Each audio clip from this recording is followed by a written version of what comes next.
بسم اللہ الرحمن الرحیم الحمد للہ رب العالمین والصلاة والسلام علی سید الانبیاء والمرسلین نبینا محمد خاتم النبیین وعلی آلہ الطیبین الطاہرین واصحابہ الغر المیامین ومن تبعہم بإحسان الی یوم الدین اما بعد۔ معزز سامعین و ناظرین، السلام علیکم ورحمۃ اللہ وبرکاتہ۔ آج کا ہمارا درس الوجیز فی فقہ السنہ والکتاب العزیز سے متعلق ہے، اور اس کا جو عنوان ہے آج کے درس کا وہ ہے التیمم۔ اللہ رب العزت کی بارگاہ میں دعا ہے کہ اللہ سبحانہ و تعالی ہمیں اپنے دین کا صحیح فہم نصیب فرمائے اور ہمارے علم کو علم نافع بنائے اور ہمیں عمل صالح کی توفیق و رحمت فرمائے۔ اللہ رب العزت اس پروگرام میں دین کو سیکھنے اور سکھانے کے حوالے سے ہمارا شرکت کرنا ہمارے لیے دنیا اور آخرت کی سعادت مندی کا ذریعہ بنائے۔ پہلے جو ابواب جن کی ہم تشریح کر رہے تھے ان میں طہارت کی پہلی قسم کا ذکر کیا گیا تھا الطہارۃ بالماء، کہ پانی کے ذریعے طہارت حاصل کرنا جو اصل ہے اور بنیاد ہے۔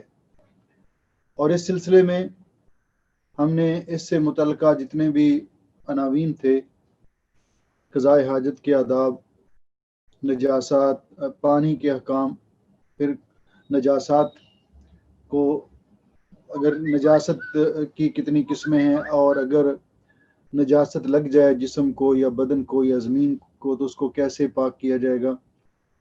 پھر اس کے بعد برتنوں کے بارے میں کہ کون کون سے برتن استعمال کرنا جائز ہیں۔ پھر قضاء حاجت کے آداب اور وضو اور کن چیزوں سے وضو ٹوٹ جاتا ہے۔ پھر غسل اور اس کو واجب کرنے والی چیزیں کہ کن چیزوں سے غسل واجب ہوتا ہے، غسل کا طریقہ، اور پھر جو مستحب غسل ہیں وہ کون کون سے ہیں۔ آج طہارت کی دوسری قسم کا تذکرہ صاحب کتاب نے کیا ہے اور عنوان قائم کیا ہے ثانین، یعنی دوسرے قسم کی طہارت الطہارۃ بالصعید، مٹی کے ساتھ طہارت حاصل کرنا، یعنی التیمم۔ تیمم کا معنی کیا ہے؟ لغت عرب میں قرآن پاک میں بھی اللہ رب العزت نے جس طرح استعمال کیا تو تیمم کا معنی ہے القصد والتوجہ، کسی چیز کا قصد کرنا، ارادہ کرنا یا کسی چیز کی طرف متوجہ ہونا۔